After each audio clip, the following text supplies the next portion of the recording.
This is the Dodcast. I'm your host, Nathaniel Dodson. In today's podcast, I sat down with Chris Hytha, a young architectural student pursuing a degree at Drexel University.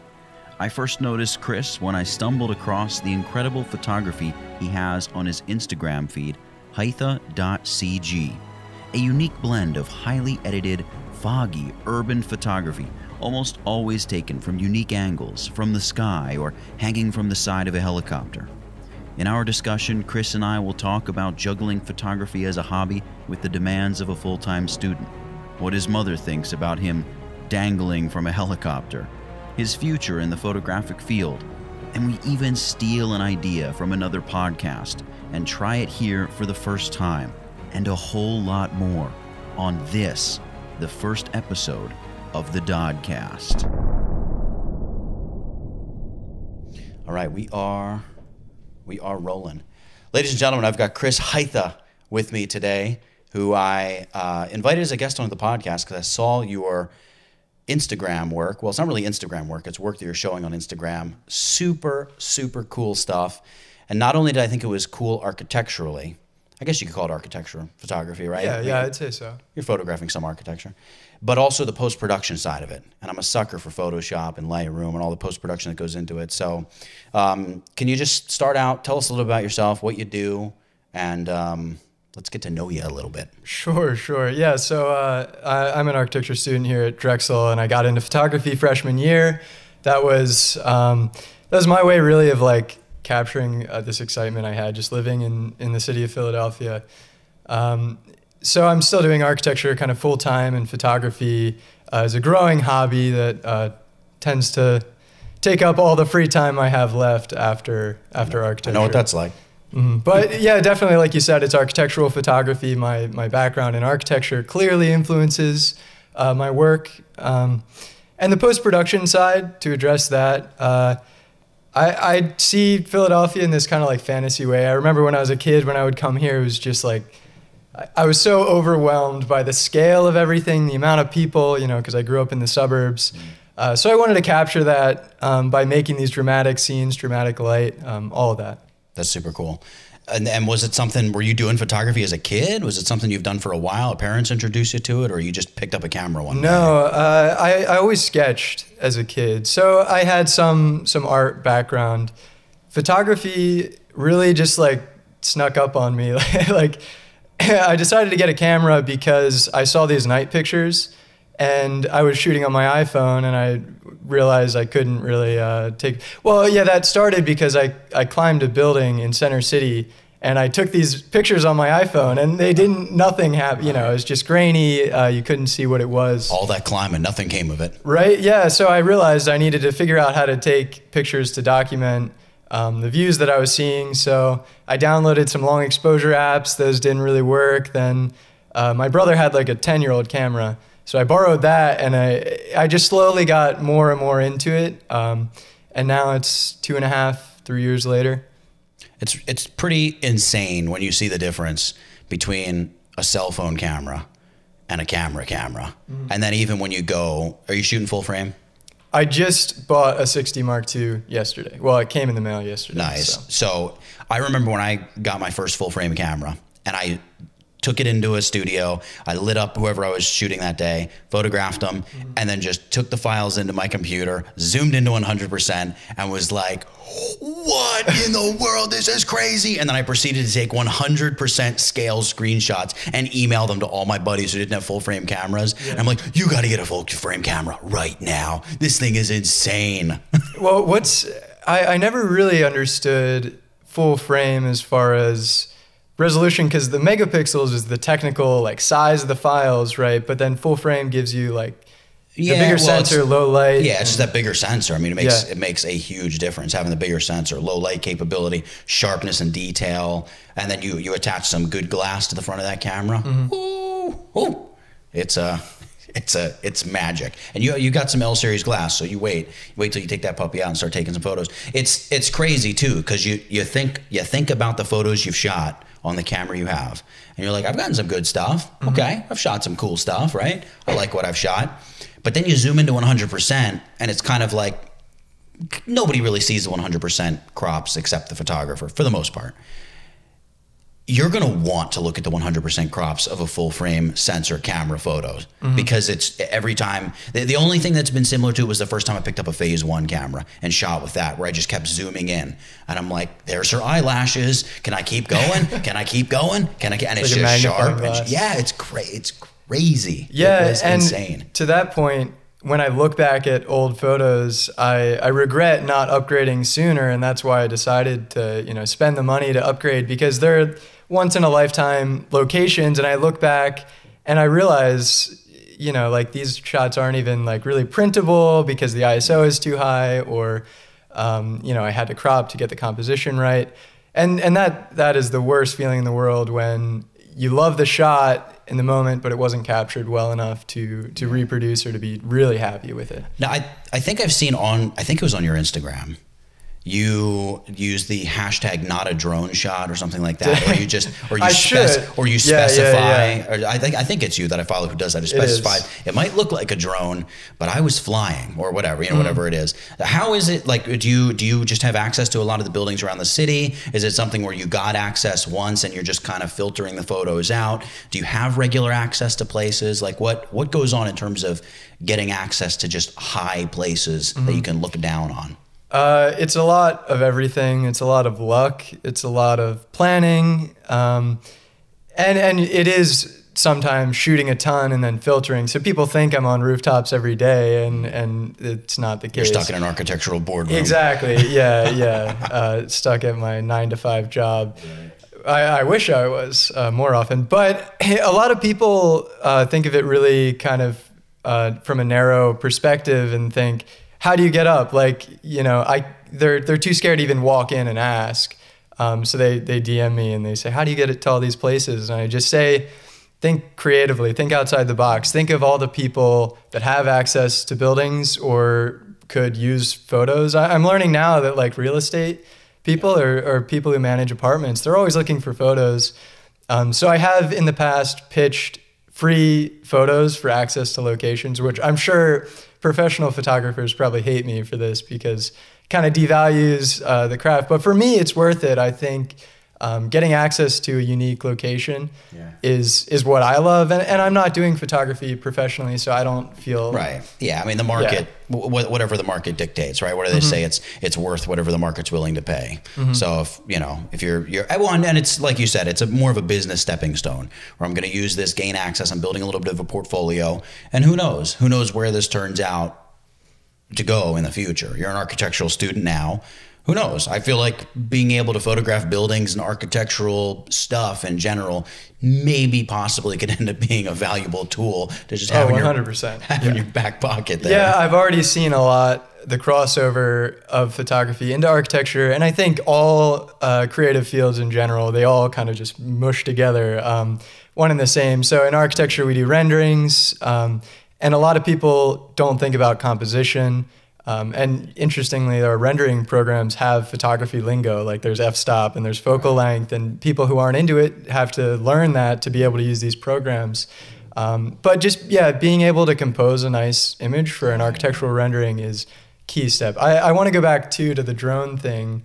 I think there's an interesting argument now as far as drones making the views that I'm trying to get through, building access or helicopters, whatever it may be, kind of devalues that in the same way that Photoshop can devalue like catching a real authentic moment. So you're saying the sort of access of drones, anybody can throw a drone up in the sky, but not anybody can say, I'm going to take my helicopter up today. Exactly. So I get really worked up when it's a shot from a helicopter. I paid, $200. Right. And I was up in the helicopter seeing this with my own eyes, like reaching my camera out, blowing in the wind.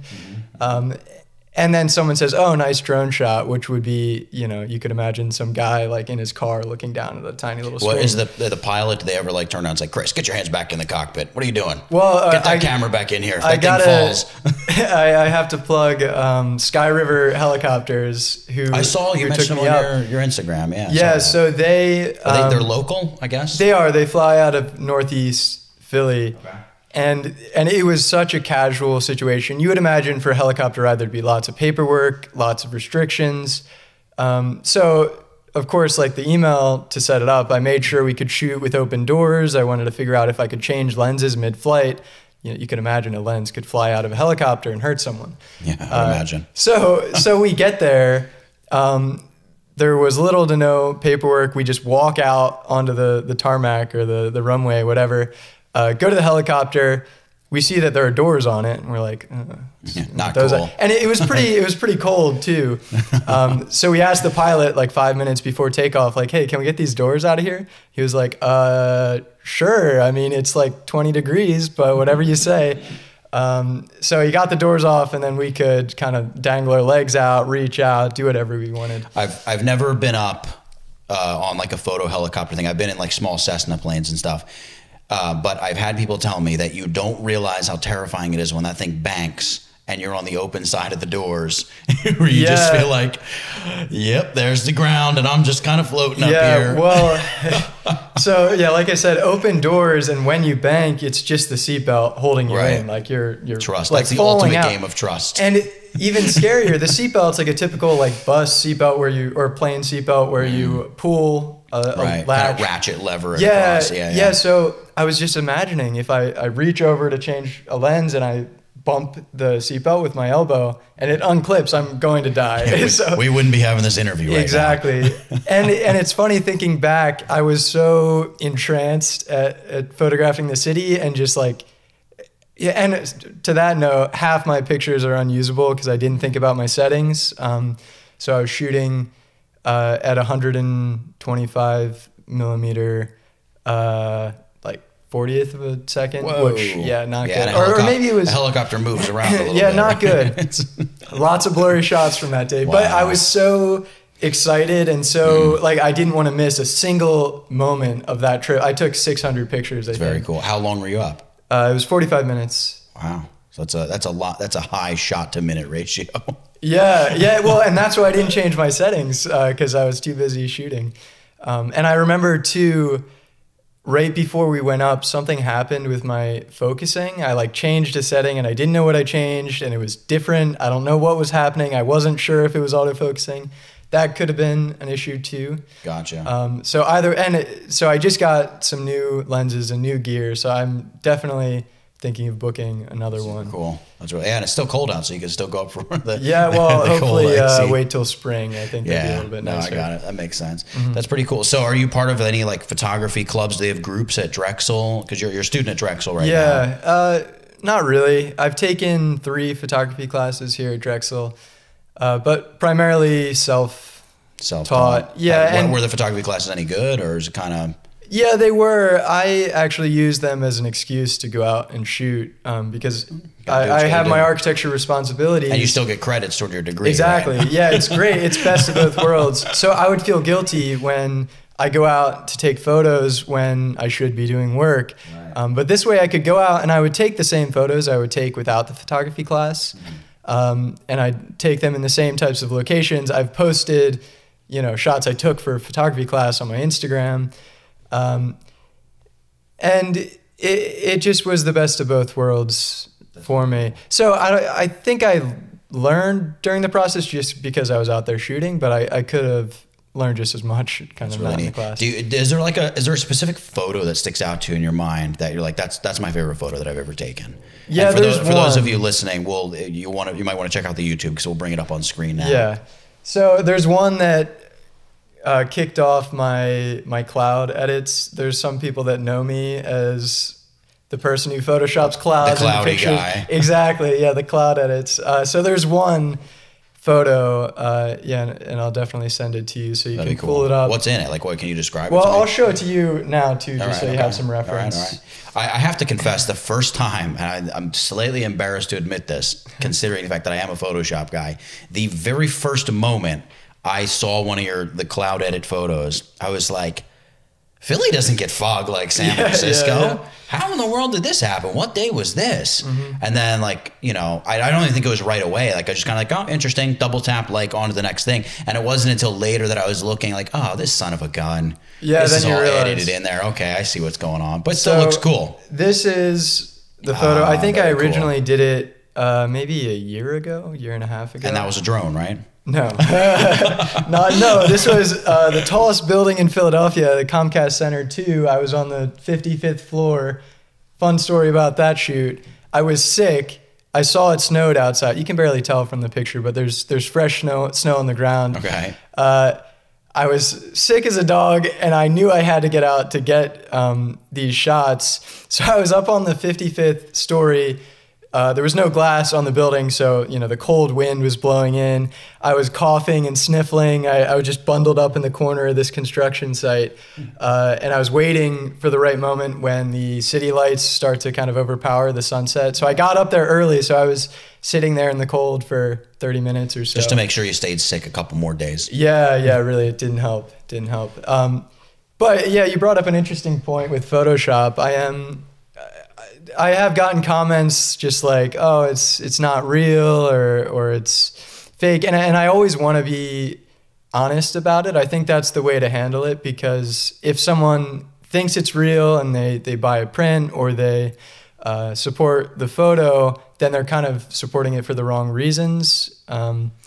I see what you're saying. I see the way I feel about that kind of thing. If you're doing journalistic, like editorial photography, I'm not talking like editorial fashion stuff. I'm talking like you're traveling to Zambia to photograph a famine or something. The people who kind of set up shots, that I view as very disingenuous. But if you're looking at a photo that you shoot from a helicopter and you say it's not real, well, of course it's not real. You weren't there in the helicopter with me. Like, it's only really real when you're looking at it with your own two eyes, if you think about it that way. Otherwise, it's simply a digital representation of what I want it to look like. I could make it brighter or darker in Photoshop too, but somebody wouldn't criticize a photographer for changing the contrast or brightness of a photo. At least most people wouldn't. So, I don't know. I always look at it like it's the kind of thing where you're making artwork that looks really, really cool. And whether or not, my grandmother knows that those clouds were photoshopped in, or whether or not she even knows what photoshopping something in means, it doesn't even matter. You know what I mean? I don't know. I mean, I guess I see what you're saying, but at the end of the day, if I'm going to buy something because it looks really cool, let's say you have a poster, I'm like, that is sick. And then it's like, oh, but the clouds were photoshopped in. It doesn't look as sick anymore. Like, it doesn't change the way it looks. You know what I mean? So but I don't know. Yeah, and I like that it's still backed up by real experiences, and like that story about being sick on the building or the helicopter. These are really tangible things that I'm experiencing. I'm seeing the views with my own eyes, and then I'm digitally enhancing whatever kind of thing I want to do with it. Right, you're conveying your experience in a 2D medium. Like, inherently, you can't convey the smell, the feel of the cold, the fact that you were sick during the one photo, or the wind just cutting you to pieces in the helicopter, right? I've always thought that's kind of interesting, kind of the bad rap that retouching gets, because if you could be around somebody all day photographing them, like at a wedding for 10, 12 hours, and not realize there's a big scar like beside their eye or on their cheek, and you only see it when you get home and look at the pictures. So now the question is, do I retouch and get rid of the scar because the person as I remember them was just this super good looking dude or this beautiful woman? Do I just retouch and get rid of that stuff and say, well, this is how I remember them? Or do you say, no, I want this to be as factually accurate as possible. Now, with a wedding, what I would do is let the client choose, essentially. But if I was just doing personal work myself, I think I would retouch the photos as I remember them. I think it was Scott Kelby who I heard telling a story. He was in like Tuscany, Italy or something, and he shot a bunch of photos. And it was the most beautiful place he'd ever seen or something, And it wasn't until he got home that he realized there was power lines like all in the foreground that he just didn't even notice at the time or something. So the question is, do you Photoshop them out and remember this super beautiful place that you saw? Or are you like, nope, that was actually the place. That's how I want to remember it. It's photography, right? We're not. Yeah, well, I think that when it's a client or a wedding shoot or portrait photography, it gets a lot more complex, because for that person, that scar is a big part of who they are, I'm sure. You can't really ignore. Yeah, of course. Well, in that case, it's up to them. Like, you say the word. If you want it gone, it's gone. If you want to keep it. Because I've had people go both ways, like take this away or no, like you said, that's a part of me. It's one of the reasons why I don't do portrait photography as much. I am terrified of the fact that you have the responsibility of representing this other person. So I've done some portraits, and sometimes, the model will come back to me and say, like I look terrible because all I'm thinking about is the picture, the composition, the lighting, and not like what angle. We should is say good. you look terrible. I know. Tell me something new. What about the pictures? Yeah. Not how you get jobs. It's not the best You're professional, right? It's not the best way to handle it. Oh man. But I find that with buildings, people aren't as critical. It's the same thing with drawing. I always draw architecture and buildings because there's no right and there's no wrong. Well, and it's actual factual what's there. Like that straight line on the edge of the building, that's just what's there. Yeah, so that's what comes yeah. through in the picture. A building can't make a weird facial expression or catch it at a bad angle. It's just kind of, no, that's the left side of the building. Well, just it is can. what it is. I think you can catch a bad angle, and you could make the city just look terrible. I think it has parallels to portrait photography there, but the city isn't a sensitive girl, you know. Yeah, you're right. The city's not gonna be like, oh, I look so. No, it's, Right. Yeah, no, I know what you're saying. Yeah, you can definitely capture the bad side of anything. I think you're right about that. That's very cool, man. So when it came to, did the Photoshop stuff come in with the photography, like just one and one? Or was it you started taking pictures and realized, how do we retouch these things? I'm not just using Google PicMonkey or whatever. I don't know, whatever apps are out there. Yeah, well, I've always used Photoshop.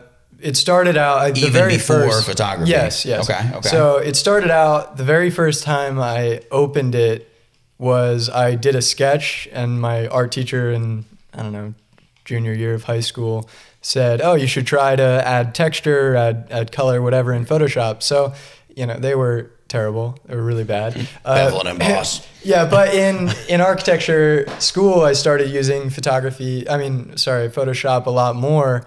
And so I had these skills, and I saw on Instagram all this incredible stuff you could be doing when you mix Photoshop and photography as opposed to architectural things. So that's what led me to it. I already had the skill. Why not implement it? And it goes back to what I said before about this like fantasy view of Philadelphia. Right. I just get so excited with the skyline, and it's so... I mean, now that I've lived here for a while, I'm losing some of that mystery, which I'm really, really sad about. Getting jaded. Yeah, but I always remember back to like the first time seeing the skyline driving in, it would just like fill me with this excitement. So I feel like these fantasy, Photoshop, cloudy edits are kind of getting at that kind of kids' view of what this city is. That's really cool. You got to drive to some other cities because it's the same kind of feeling. Drive into Chicago, and you're like, whoa, there's that building and there's that building. That's cool. So you talked for a moment about you had this fantasy idea of what Philly was and that feeling that it conjured up and whatnot. Was it just, I'm going to adding clouds kind of makes it fantasy, or did you see somebody, or did you see a particular photo? Like, where was the moment that it was like, that's kind of a cool idea, I'm just going to flood fog into the city? Or was it just a matter of, this is like such a dreamy thing that I want to do, and clouds and fog, and, you know, I'm going to rub Vaseline on the end of my lens and just go full. So yeah, does that count as not photoshopped real image, even if the Vaseline looks like clouds? Exactly. So I think it came from seeing San Francisco pictures, it was actually, I think I might be able to pinpoint the image. I need to check the dates. I don't know if this is true, but there's one by a guy on Instagram. His handle's Andrew Optics. He's a San Francisco photographer, and he has this shot of the Golden Gate Bridge like rising out of the fog, and it's just incredible. Yeah. And the feeling it evokes and everything about it was just like so magical to me. And I know, like, of course I would love to capture these things for real, but you know, easier said than done. But you kind of add that magical element by being like, so despite the fact the fog doesn't roll in off the Pacific through the, whatever, doesn't flood through the city like San Francisco, here's what Philly would look like maybe if that did happen. And, And hey, oh, by the way, what if Miami looked that way, and Chicago and New York City? And you could really go down a list of every city in the United States and start doing something like that. So I think to me, it's just a really cool idea. And it was something that I don't follow everybody on Instagram. You know what I mean? But when I saw your stuff, I was like, all right, okay. We're cooking with fire here. That's pretty cool. Well, yeah, and I'm curious why you said earlier, right, you didn't think it was Photoshop initially.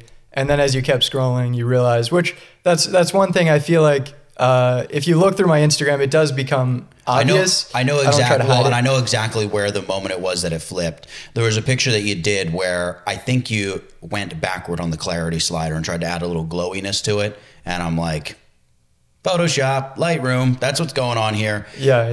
I can tell they don't look too over processed.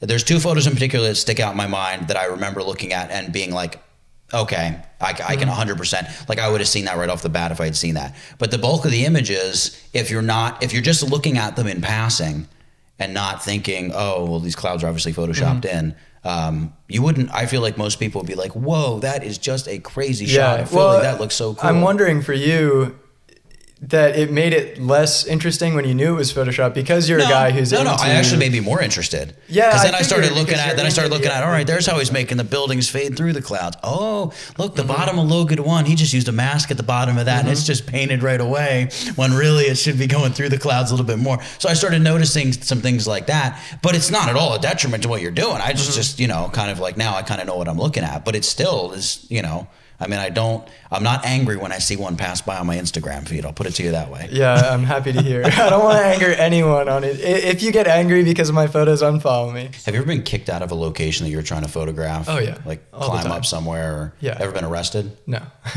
No, luckily. There was one time I was on the top of a hotel, which I had seen some other pictures up there, so I figured, oh yeah, I can go up there. Why not? So it's just a matter of you went into the lobby, took the elevator up? Yeah, it's really nothing illegal. Like I took the elevator up and then went to the top of the stairs and there was an unmarked door. It didn't say authorized personnel. It didn't say this and that.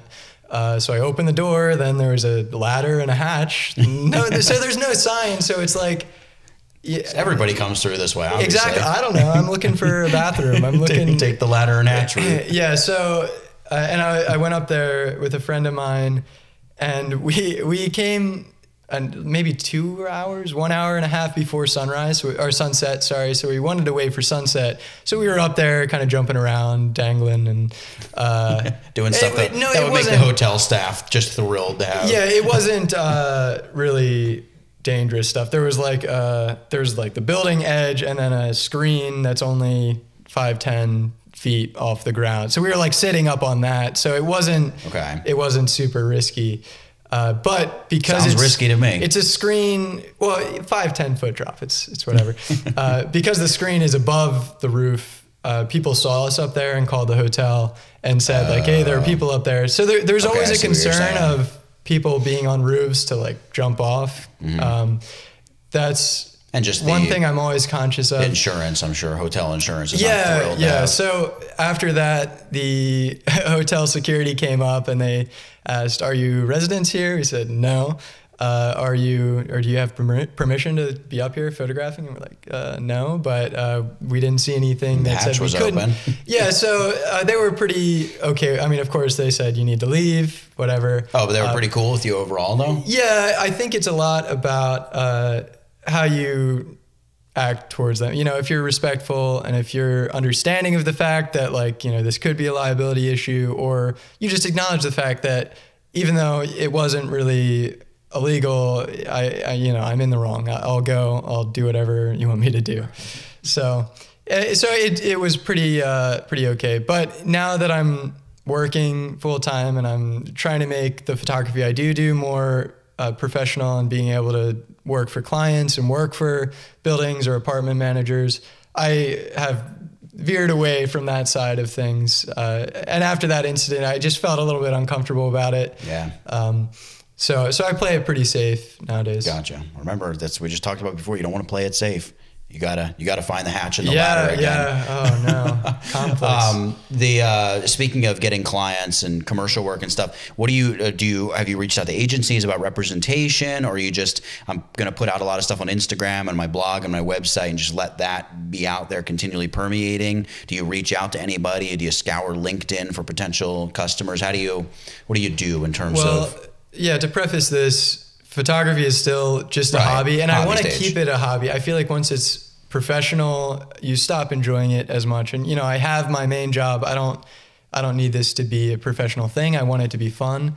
So usually it's actually just random business inquiries on Instagram. That's turned into something really fun and unexpected. When I started photography and then Instagram, I never had any expectations of growing it, and it's just happened naturally.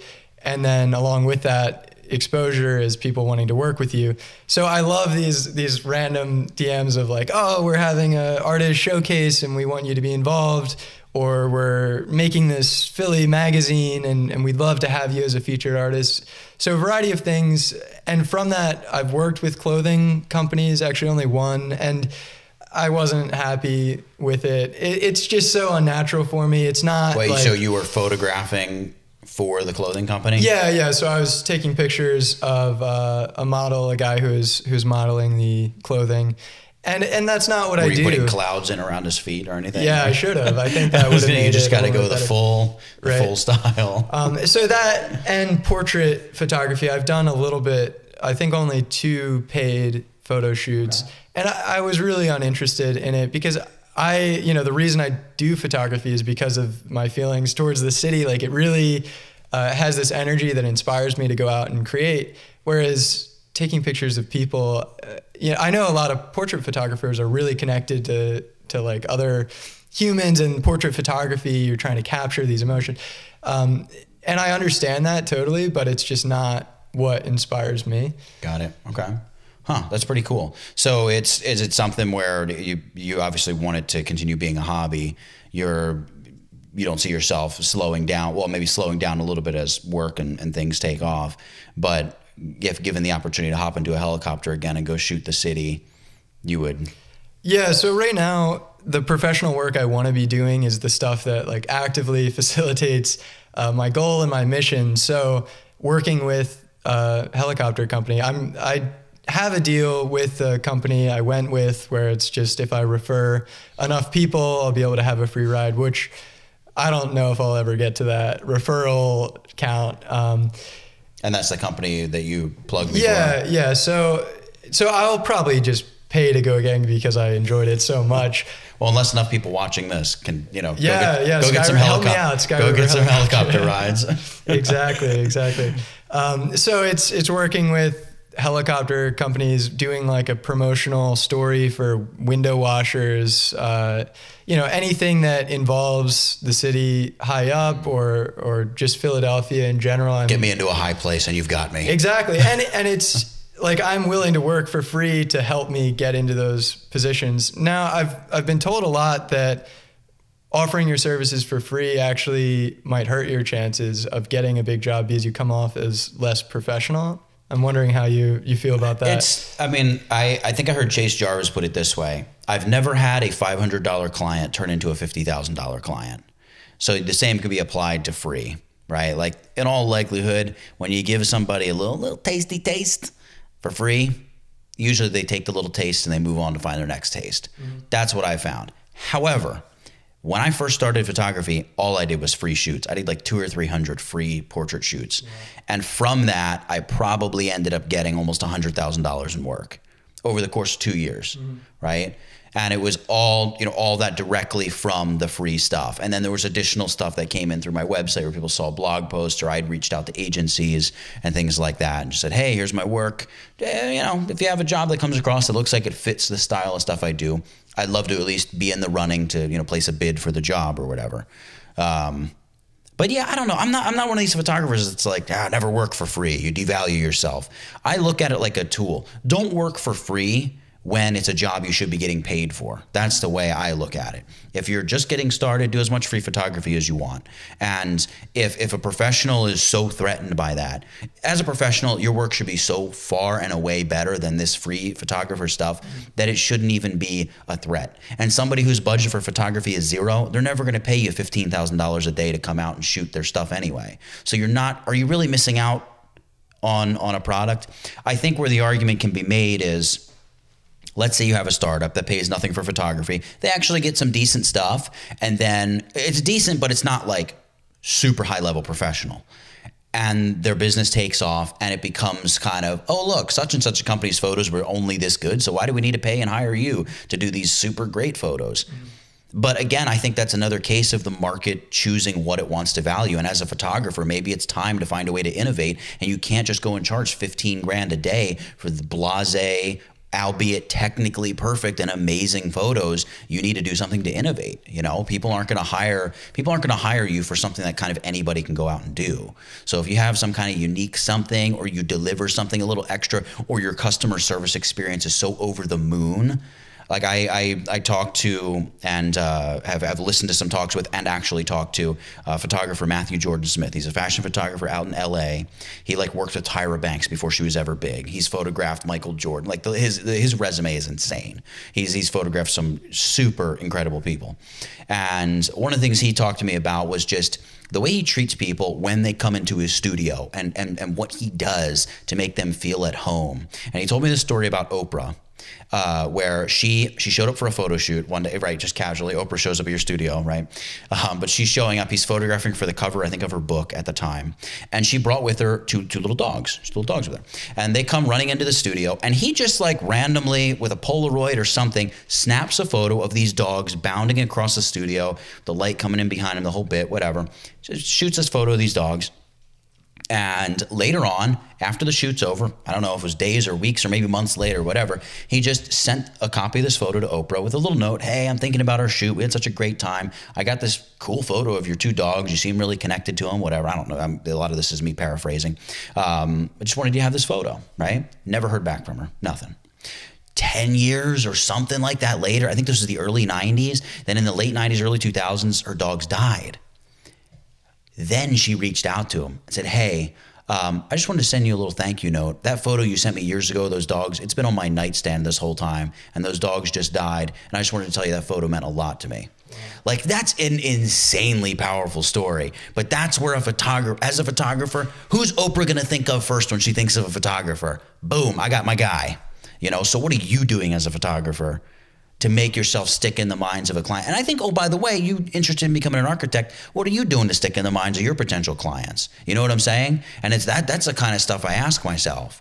Well, are you thinking about a job you did 3 months ago, and have you reached out to the client, just done something like a simple follow-up? Hey, just thinking about the shoot. It was really fun. I saw this news article that I thought you might be interested in based on that conversation we had at the shoot, right? Or I was at the gift shop in, getting ready to climb Machu Picchu. There was this thing there. I just bought it. I'm mailing it off to you. I think you'll really enjoy it. I hope you love it. Whatever. Just stuff like that. Like, it cost you $20, but it might get you another $10,000 in work. Or even if it doesn't, it's just you're beginning to establish a way of dealing with your clients that is, who else does that?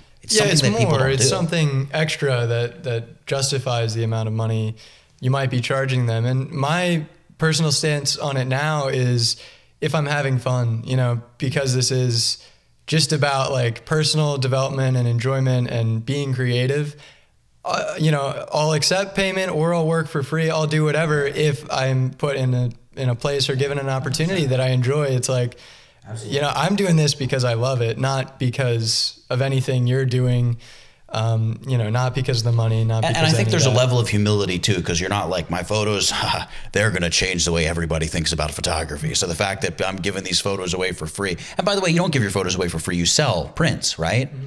So it's not like everything is just being done for free. There's, are you allowed to open up Photoshop as a painter and paint something for free because you don't have a client? You know what I mean? But later on you'll sell the work. There's a lot of free personal work that goes on. Yeah. And when it comes to a job that you're going to do for free, I think the importance as a photographer like yourself, I think the importance is maintaining absolute control.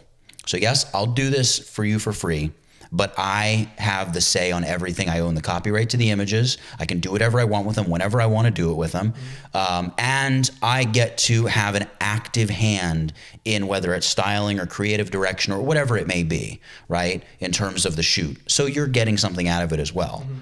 I think that's where I'm doing the shoot for free, but I'm getting everything I want out of it as well. Yeah, 100%. And it's about building a portfolio, and the images I can take, I can share them on Instagram. I can build my presence there. And yeah, like I said, the portfolio, if I can now mention that I did work for, so-and-so, I can pitch that to another, apartment marketing agency, which just gives credibility. And they don't need to know whether I got paid or not for that shoot. 100%. And whether you get paid or not doesn't change the experience you gain. Because there's just things, doesn't matter how many textbooks you read, right? There's just things by getting up and doing it every day, you gain experiences that you just wouldn't have. You immediately know, all right, baseline when I'm looking outside right now, 1/125th of a second, ISO 100 at like f5.6 is going to get me a good exposure, right? But that kind of thing, you're never going to know that, right, if you don't get out and shoot. And if you're waiting for a client and you're not getting out, now you probably should be getting out and just shooting personally regardless. But let's say you're not. Take the free job, or better yet, be the one who goes and offers the free work. That's how forward I would be in terms of, oh, that pizzeria down the street, their menu photos are trash. I want to get into food photography. All right, find not just one pizzeria, find 30 pizzerias within 100 miles of you and offer them all free photos. And see, not all of them will take it, but maybe 8 of them will. And there you go. You started building a portfolio. And you've started establishing a relationship with 8 clients who down the road might hire you. Say, oh, and by the way, my day rate's $880. If you want me to come back and do anything else, I'm more than happy to do it. $880 for an 8-hour day, and I'll shoot whatever you need. Right? Just be open. Like, that's all. And so some companies that maybe aren't managed that well, they don't have the budget to do it. But what about the 2 pizzeria owners that have $250,000 in their business account? $800 a day. They're like, all right. Yeah, no even just talking about professional photography is just so uninteresting to me. Like you're just like, give me a helicopter. Really, I just want to fly. I have been really actively opposed to and like actively turning people down on things that I could get paid for, but I'm just not interested in deadlines, pressure, the whole bit. Yeah, all of it. I just want to have fun and create and challenge myself and express myself. I've always actually had kind of an issue with like the term express yourself. It's something I always think about, and maybe I'm starting to understand, like I can see how kind of channeling feelings of the city into photography, like, but it's such a vague kind of idea, expressing it. I don't know. Kind of know it when you see it. Yeah. Right? Yeah. I don't know. I mean, I don't know. I'm honestly, I'm kind of the same way, right? I feel like I'm pretty utilitarian about a lot of the stuff that I do, where there's got to be a good reason behind it. However, some of the best learning experiences are when you just go and do something where it's like, there's no immediate benefit for me other than, yeah, it's a good time, right? I'm climbing this building. We're going to go have a blast and it'll be a good time. And that's fine. I mean, there's a lot of people that would look at that like that's art in its purest, most untainted form, right? The fact that you just do it because you love it. Can you talk to me a little bit about like what are some scary experiences you've had?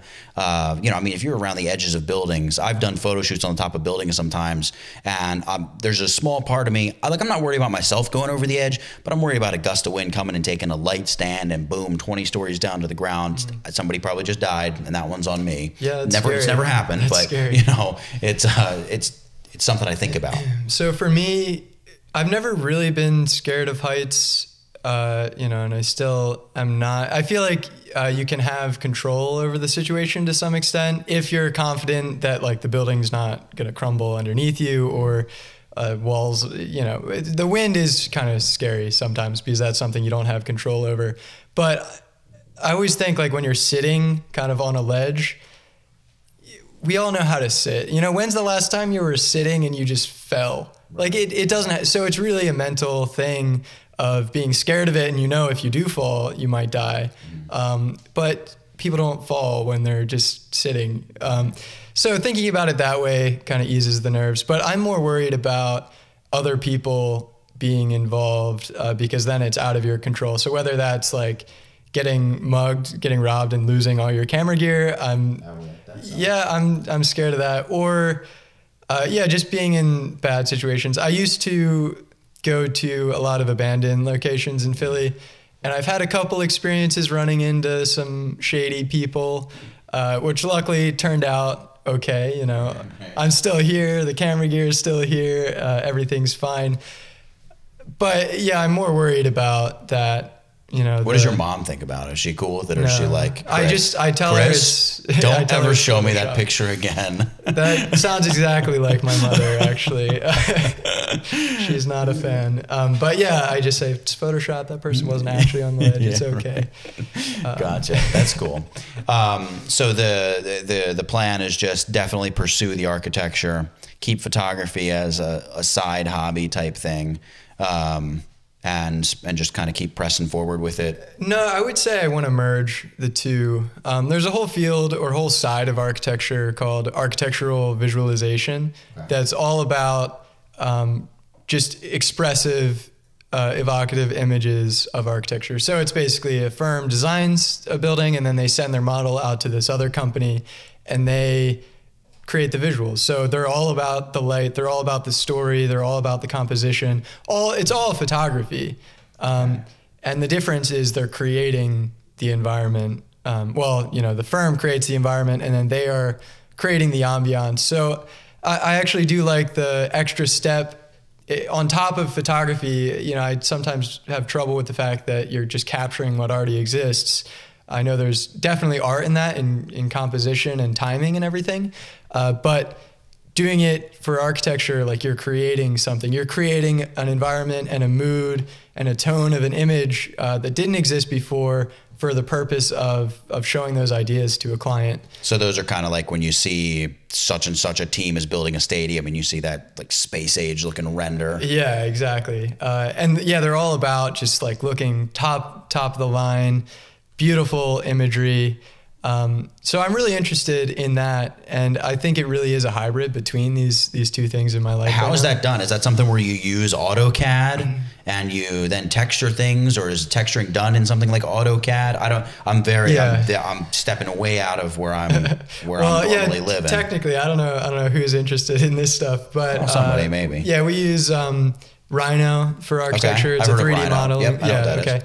And Revit as well. Okay. And then you render those in V-Ray, or Revit has a built-in kind of rendering software. And then you bring it into Photoshop, and it's the same thing as adding clouds. You have this base. Well, it's more than that, because you have a base rendering that just looks like this generic, really usually bad, lifeless, dull image that you're working with, and then you bring that out. It needs to have some clouds added to it. Exactly. That's all there is to it, really. Well, it's kind of interesting though that a moment ago when you said like I'm looking at the photos and I know I'm capturing what's actually there, but I'm looking to add more. Well, there you go. That kind of explains then the mindset, even unconsciously maybe, right? Where you're looking at it saying, yeah, what this is missing when my mind's eye sees it is this rolling cloud front.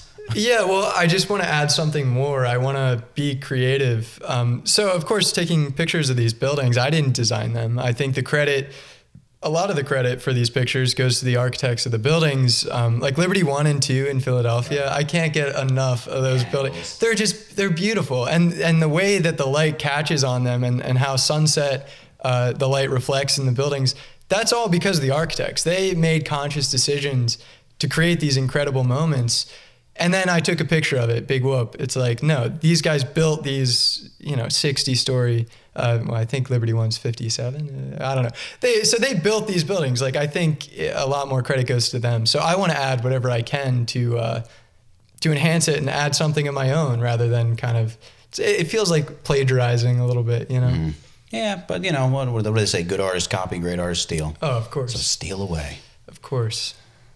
So one of the things that I want to do here on the podcast is take a little bit of scoping out some Instagram stuff. Okay. And I'm straight up stealing this idea from the Hot Ones podcast. I don't know if you've ever seen it. I love that one, actually. But I hate how they bring the laptop into screen. So I thought I could print out screenshots and just ask you about what was going on in some of these photos and just tell me a little bit. So I got this photo here. For those of you just listening to the audio version, it looks like the Young Traveling Wilburys or something, street performing in Cologne, Germany. Tell me what's going on there. What's the story behind that photo? This is great.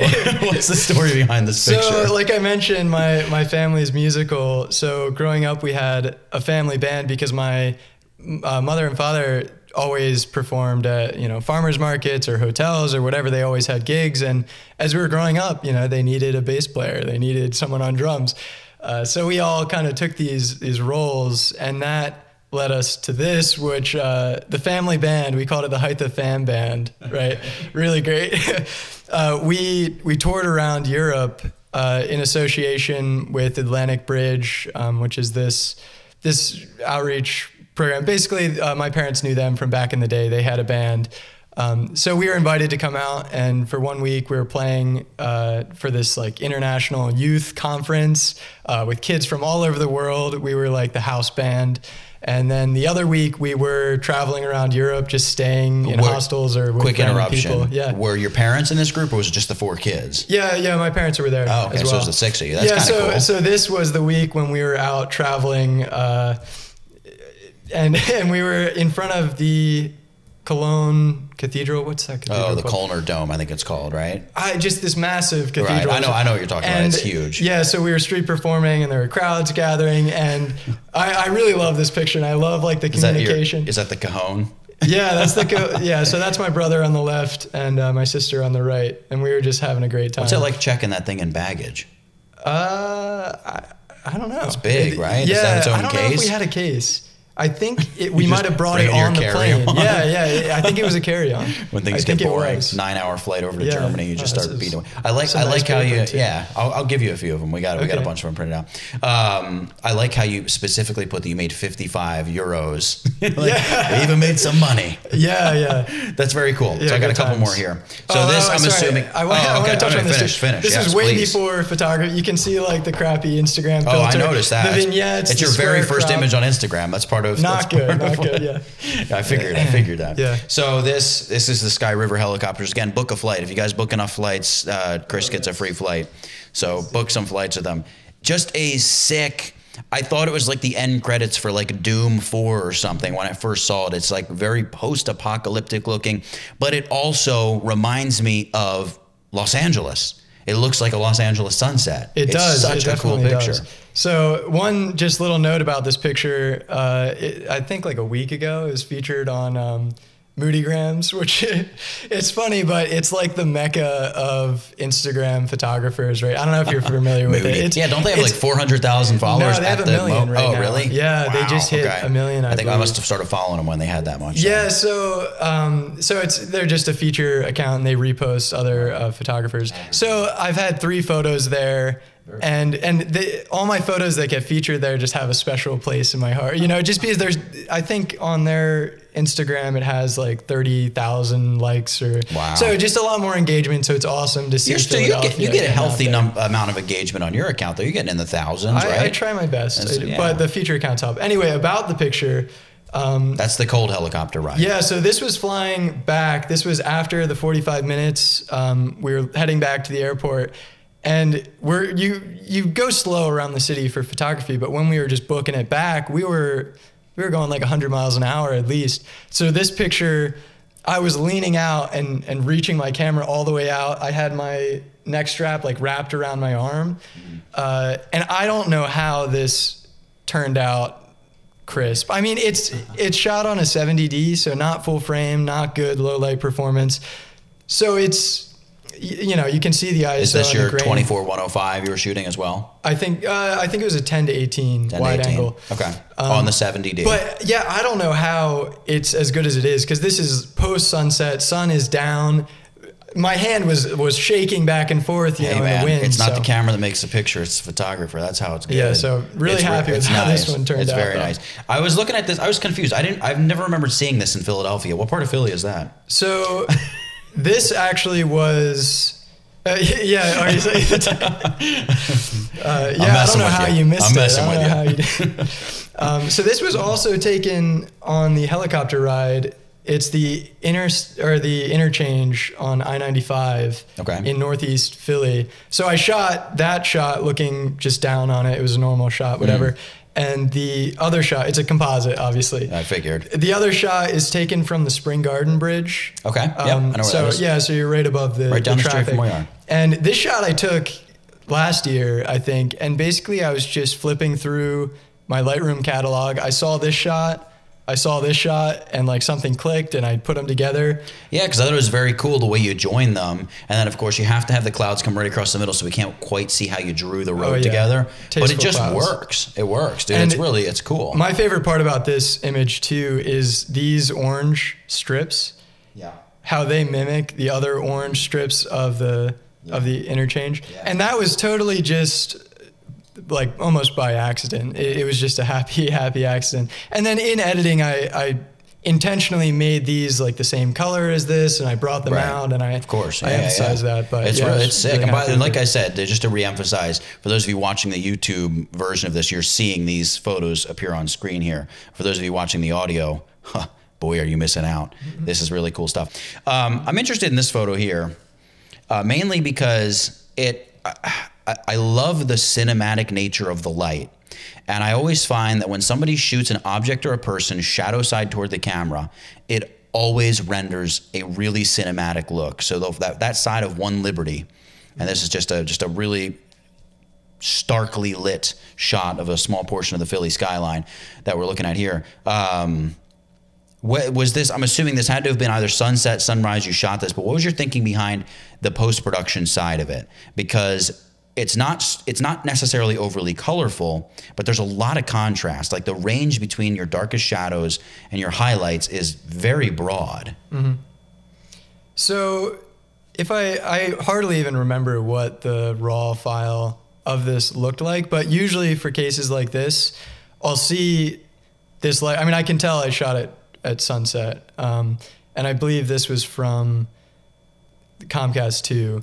Okay. So I'll see the light. Wait, from the new Comcast 2? From the new one, okay. Correct. Yeah, and I actually had a job there that was a totally legal situation. I was working for a media company for one of the contractors there. So I saw the light reflecting, and then in Photoshop and in Lightroom, I just made it more dramatic. I bumped up the contrast. I darkened up this side and added.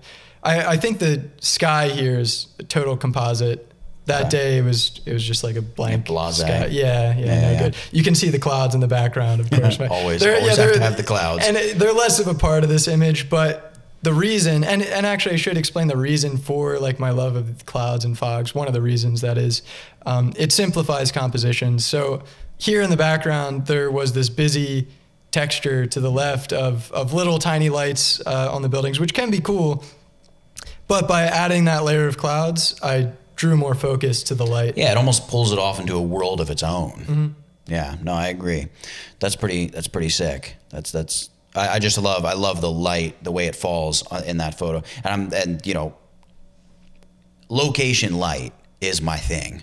When I walk by a place and I see the light falling the right way, I'm just like, oh, got to take a picture. I have to take a picture. Like, I have to take a picture. Yeah, and I've never done artificial lighting. Yeah. But well, it's going to be hard to light up a skyscraper. Oh, that's probably why I haven't. That's going to take a big rig of lights. Yeah, there are cases I think I could use it where you have a subject in the image and then you use like a little lume cube or something to silhouette them or whatever it is. Or light up one room on the side of the building and darken everything else. Yeah, that'd be a big flashlight. Have a CEO.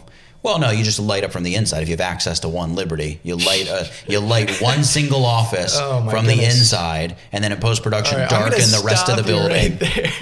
That would be sick. To do that real photo, though, that would be millions of dollars of production. Well, you'd have to vacate the entire building to turn off all the other lights. You just darken them. You darken them in post. That's what I'm saying. Yeah. Darken them in post. Figure out a way to make it dark in post. Already, tons of the building is in shadow, and then if you have one office that you've lit, like with a big flash inside, and you have like a CEO standing up against the glass. That would be cool. That'd be crazy. That'd be really cool. Of course, it'd be like lots of planning though. Lots of planning. Well, yeah, that's a nice picture of a building you have. Yeah, and if you take a magnifying glass, you can see me standing right there on the 60th floor. Talk to me about this photo. This is another cloud composite that you've got. This also, I'm assuming, is from the helicopter or an helicopter, not a drone. This one was from a plane, actually. So, fun fact about me: I was like halfway through the process of. I saw on your resume you said something about 47 hours in a Cessna or something. Yeah. So I ended up stopping just for the money. It was kind of expensive, the time. And, once I went to college, I wasn't sure if I was going to be able to keep this up. So for this, I reached out to a young pilot. I think he was 17 when I went. Maybe he's older now. And we flew out of the same airport. So I had that connection. I just asked him, hey, you want to take me up? Now, just a quick note on that. I love flying, and I've always wanted to get my pilot's license, but is there a party that's like, do I trust a 17-year-old pilot? Or you also being young, having gone through it, you're like, I kind of understand what they're going through. so I know that everything's kind of on lock, so to speak, or So because I hear 17-year-old pilot, I'm like, I want you to have 17 years of experience, let alone be 17 years old. Yeah, I mean, my mother wasn't too happy about it, I'll tell you that much. But going through it, yeah, I wasn't scared. I trusted the kid, you know. But I don't know if I trust the old airplanes. One of the reasons I stopped too is because there are a lot of small plane accidents. Things just happen, and a lot of people do die. I don't know what the ratio is compared to like car crashes, but it is scary because you could have a maintenance issue and then you go down. So. I've always kind of thought if I'm ever going to buy a plane or just, you know, sort of become a group owner of a plane, I want to make sure I've got the money to have the best hangar and the absolute best maintenance. Because without the absolute best maintenance I can get, I don't want the plane. Because I don't want an engine or that wire snapping or just the landing gear not coming out. Just, you know, it's that little thing that just sends you off the deep end. And then it's like, yep, my life's over. Well, that was fun while it lasted. And it's just kind of like, I would love to have the plane, but I would go through hell and high water to make sure I had a good maintenance crew keeping everything on lock. Yeah, and if you're the one checking it, you can be sure. So as long as I know what I'm looking at, you know, that's the other part is. So last but not least, this was one of the photos. Well, I want to mention one more thing. All right, never mind. Get back to what you like want to I talk said about the other one with Moodygrams, with Instagram, really how I've built a following is these feature accounts that share it. Yeah, and then people come from these other places. So it's always really exciting. You know, when you see that notification on your phone. If you don't mind me asking, how many followers do you think you get? Like when Moodygrams gives you a shout out, do you notice like, an uptick of, I got 1,000 followers in 24 hours? Yeah. So it depends. Sometimes it depends on the image. Like if it really resonates. Well, sometimes I'll post an image that is foreign to my feed. So people will see the image and it's great. They go to my feed and they're like, oh, well, you know, there's a lot of street photography and I wanted whatever it is. There was one notable one with Philly Love Notes that was just like a freak thing where I remember I was sitting in class and I checked my phone and it was like 200 new followers. And then I checked an hour later, it was like 500 more. So I think it was 1,000 in 24 hours, like you said, something like that. But it's not always that. But with this photo, this was featured on Passion Passport. Okay. And that was really awesome for me because they're more professional about it. They emailed me and they asked for a little story to go along with it. I think they post it on a blog as well. Whereas the Moodygrams one, it's like out of the blue. They just take your photo and which I mean, I appreciate that too. But so this image too just has a special place in my heart. And it was featured on a Facebook page called like Historic Pictures of Philadelphia. It's not historic, but give it time. So that too, a lot of like Facebook people came over to Instagram. Very cool. So now I imagine walking into your parents' house, it's like they just have Chris's pictures all over the wall. They just like, this is the Chris wall. There's 35 of his photos on this wall. So fun fact, I hate it. So with this new place, I just moved into a new apartment, which we're in right now. If you're on YouTube, and I want to fill it with. Oh, thank you. And I designed it as well. I did the layout, so I can take accept extra credit. that. Yeah. So I want to fill my walls with other photographers that I really, really aspire to be like. And I think that when you're looking at your own work, it only holds you back because, you know, you've been there, you've already done that, you already took that shot. So what are you learning from it? Yeah. So I want to be seeing things that actively like make me want to go shoot and produce new things and like try to get to the same level. So I just bought a print from at Dark site. I think it's Dark period site. He's a photographer in Chicago. I think he's based, and he has stuff in Boston, but I bought an image from Chicago. This guy, Alex, he's on Instagram, but I feel like he's mainly like his website's just incredible. And he does concert photography, videography. I bought one of his prints. It's downstairs right now. Still need a frame. He's at Xander on Instagram. I think it's znxd.r. Okay. So definitely check him out. So yeah, I don't like being around my own work. No, I don't blame you. What, your parents have a lot of it in the house or no? So there was one. They're ashamed of you. Yeah, my dad. Have none of your pictures around. My dad works for our church. He's one of the worship leaders there. And we have this auxiliary space that has a nice brick wall like this one. And they always have art on display. So he ordered a bunch of canvases and he wanted to show them there, and then it fell through. The pastor was like, "These are a little bit too like cloudy or like too dramatic for." It just didn't fit like kind of the mission of the church. Which I didn't stop him. If he was going to spend the money to buy all these big prints, I want to see him. Dad, I think you need 2 of each one actually. Yeah. So then we had to find places for him. So all these big 30 by 40 canvases are in my house. I should really sell those, but I haven't. Back to your point about seeing other artists' work, I 100% feel you, because that's something where I used to want to keep a lot of my own pictures around. I literally had a room in my house that probably had 100 of my pictures on all the walls, like all 4 walls. They were just covered. And then finally one day I just pulled them all down, just like in a fit of rage. Not like, I wasn't like, I hate this stuff. But it was just kind of like, I want to start showing stuff that's not me. Like, I know what went into all these pictures. I was there to take the picture. I retouched it. I printed it, the whole bit. I want something that's somebody else. Somebody I can look at and be like, yeah, that's really, really nice work, from photography to painting to other stuff. And I'm finally, I don't know if it's just a maturity or something, but it's something where specifically in the last couple of years, I've been like, I want to show other people's stuff, not just my own stuff, like in my own space. If other people want to look at my stuff, hey, that's great. I'm totally flattered by that. But certainly for my own space, I want to buy other people's work and then support the artists, but also just show other people's, work, right? Turn around and I can be in awe by it. Like you said, the city's magical to you when you're not around it all the time. I feel like there's that feeling of magicalness when you don't know how a photo or a painting or an image is made.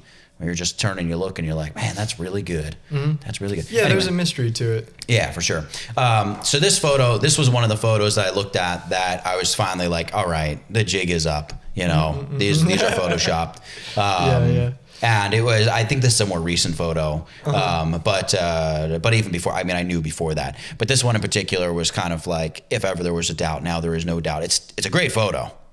But I know you do a lot of stuff on Comcast too, which is kind of the focal point of this shot, or you've done stuff on Comcast too, I should say. Where were you when you took the shot?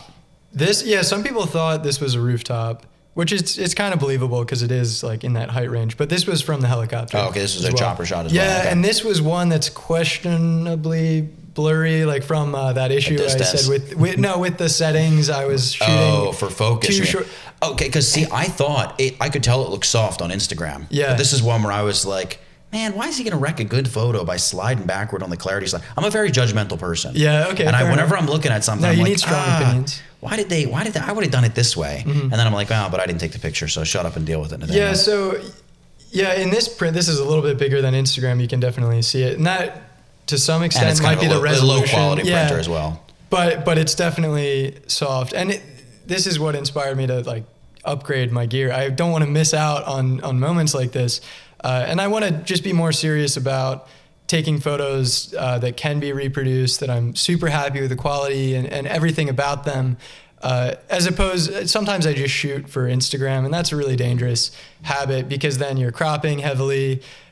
You're just not really caring as much about focus because your end result is this tiny little image on Instagram. Yeah. Well, the scariest part too is just when Instagram goes away someday, then it's like, where's all my stuff gone? Whereas if you're shooting for prints, Instagram's here today, gone tomorrow, but prints live forever, in theory, Yeah, well, and also with Instagram is the vertical orientation. Anyone starting out on Instagram might not know it yet or realize it, but I would say like 99% of like the serious Instagram photographers are cropping full 4x5 portrait orientation. Right.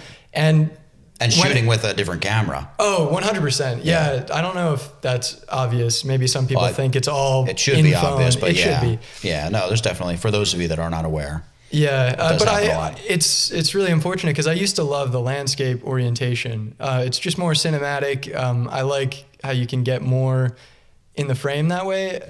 So I used to always shoot landscape. That's really what I like deep down. But then Instagram has developed this bad habit of only shooting vertical orientation. And you're talking, so not just the 1x1, there's the one that's slightly taller than wide on Instagram. That's what you're talking about, right? Yeah, 1x1 is a little bit basic. You should always go the tall 4x5. Cover as much screen as you can. Really, that's what it's about. Yeah, you want to get as much real estate in there. If you post like I've seen some cinematic videos. I don't know what the cinematic ratio is. 239 to 1 or something like it's but right around narrower there. than 16:9. Yeah, yep. It's that really wide. And it's like thin. this tiny little sliver on your screen for Instagram. It just doesn't. It's hard. work. It does kind of put you between a rock and a hard place because there's something about that cinematic look that if you take it away, all of a sudden you're like, it's a nice shot, but I don't hook it to that really cinematic look in my mind. That's one of the things when I shot Philly is Ugly that we were talking about before off camera. I shot it all standard 4x5, but I artificially cropped it down because it was like, no, this has to be cinematic crop. Oh yeah, it was very. So I was cinematic. shooting everything, knowing that all right, the head and the tail, the top and bottom of every shot is going to be hacked right off. So just keep that in mind. And I think actually for the 3 months that I was shooting it, I literally put masking tape across my viewfinder. On both on the viewfinder and on just the back of my camera, the screen, so I could see the shots as they came through, and made sure I had everything lined up where it needed to be. So I went like all out to try to get that and commit to that. Yeah, I went even the opposite. I have done a couple videos. Verticals. Right? I've done vertical videos. Yeah. And luckily time lapses you can easily crop because of the resolution of raw images. Yeah, but I'm conflicted with that because if I ever want to share these on my website or on YouTube or whatever it may be, a 4:9 vertical crop is the stupidest thing. Well, you've right ever now seen, it is, right? but you never know. Like that's the thing. You don't know where it's heading in the future. Like I've heard people talk about shooting specifically, like flipping your DSLR even on its side and shooting sideward because it's like, hey, well, I'm shooting it for my Instagram story. Yeah. And I can't argue with it because, it seems dumb now, and there's been this crusade against vertical video, which I say rightly so, but it's just getting to the point where a lot of these platforms are supporting vertical video, and what's it going to be in the future? I mean, if people don't always conform to technology. Oftentimes technology and innovation has to conform to people's habits. And if everybody's going to keep shooting vertical orientation stuff, if somebody's going to come out with a platform where vertical orientation is where it is.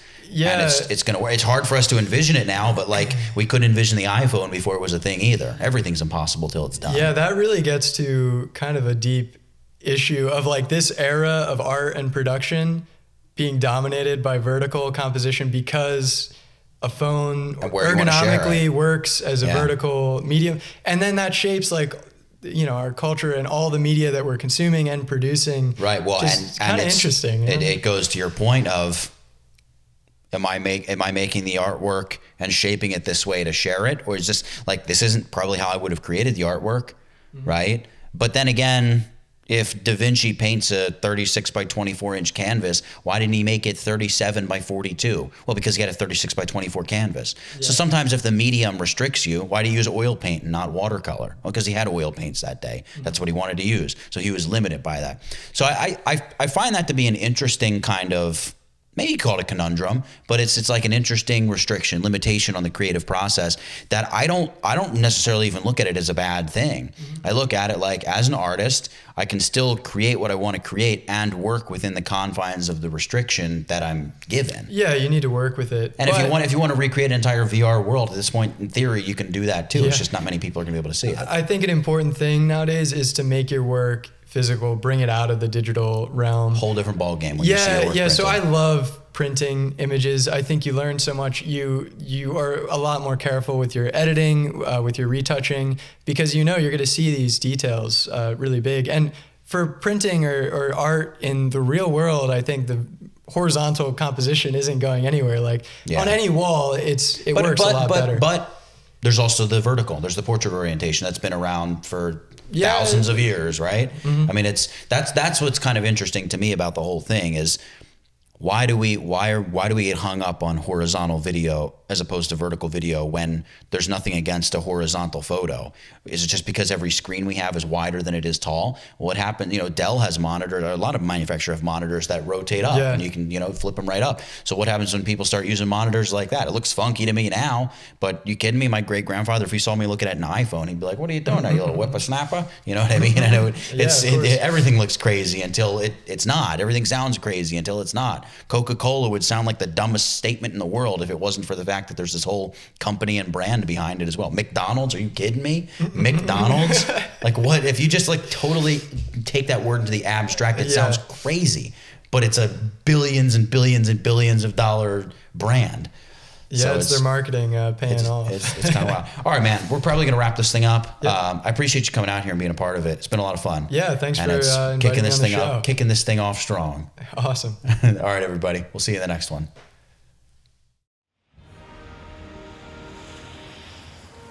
Hey, before you go, thanks for checking out my podcast. If you enjoyed it, make sure you subscribe to the show using the iTunes link in the video description below. While you're there, I would love it if you would give this podcast an honest review on iTunes. The ratings and reviews are really cool to see. If you don't think the show is worth 5 stars, well, let's just pretend it is. Don't forget, new podcasts arrive every Friday at 8 a.m. Eastern Standard Time with an occasional surprise show on Tuesdays. Until next time, this was the Doddcast.